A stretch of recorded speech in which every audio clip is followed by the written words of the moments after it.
مسلمانوں کے دوسرے خلیفہ وزیر آخری نبی حضرت سیدنا عمر رضی اللہ تعالیٰ عنہ کی کنیت ابو حفص اور لقب فاروق اعظم ہے۔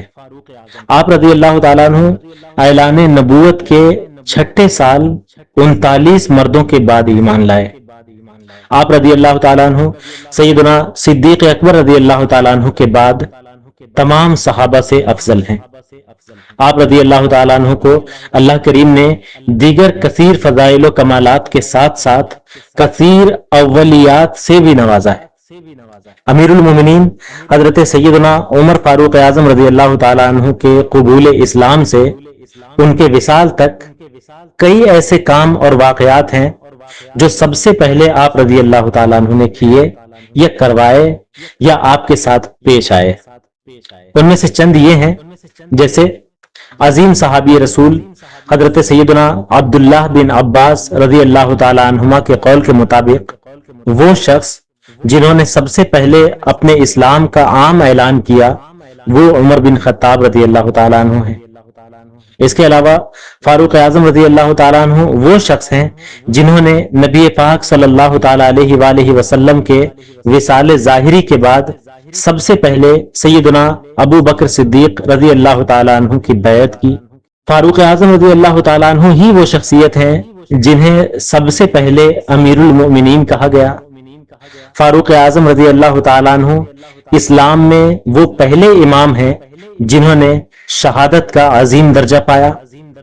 فاروق اعظم رضی اللہ تعالیٰ عنہ وہ پہلی شخصیت ہیں جنہوں نے مسیلمہ کذاب کے خلاف لڑی جانے والی جنگ یمامہ میں کثیر حفاظ صحابہ کرام کی شہادت کو دیکھ کر سب سے پہلے سیدنا صدیق اکبر رضی اللہ تعالیٰ عنہ کو جماع قرآن کا مشورہ دیا۔ فاروق اعظم رضی اللہ تعالیٰ عنہ وہ شخصیت ہیں جنہوں نے سب سے پہلے تراویح کی جماعت شروع کروائی اور قاری قرآن حضرت سیدنا ابی بن کعب رضی اللہ تعالیٰ عنہ کو امام مقرر فرما کر تمام لوگوں کو ان کی اقتداء میں نماز پڑھنے کا حکم دے دیا۔ فاروق اعظم رضی اللہ تعالیٰ عنہ وہ پہلی شخصیت ہیں جنہوں نے ائمہ کرام، مؤذنین، معلمین اور مدرسین کے لیے وظائف مقرر فرمائے۔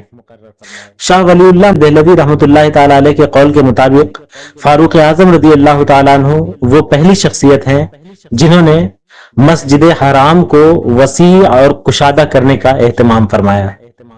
فاروق اعظم رضی اللہ تعالیٰ عنہ ہی وہ شخصیت ہیں جنہوں نے مساجد کو آباد کرنے کے لیے سب سے پہلے انہیں روشن کرنے کا خصوصی اہتمام فرمایا، جس پر مولا علی رضی اللہ تعالیٰ عنہ نے دعا دی تھی کہ اللہ پاک عمر کی قبر کو ویسا ہی منور کر دے جیسا انہوں نے مساجد کو منور کیا۔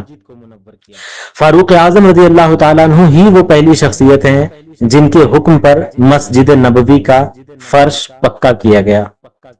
فاروق اعظم رضی اللہ تعالیٰ عنہ نے سب سے پہلے شیرخوار اور لاوارث بچوں اور مختلف لوگوں کے لیے وظائف مقرر فرمائے۔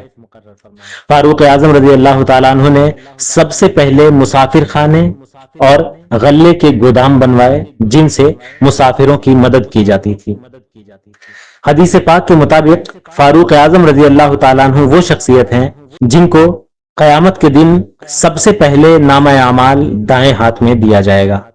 اللہ پاک ہمیں شان فاروقی کو سمجھنے اور ان کی سیرت پر عمل پیرا ہونے کی سعادت عطا فرمائے۔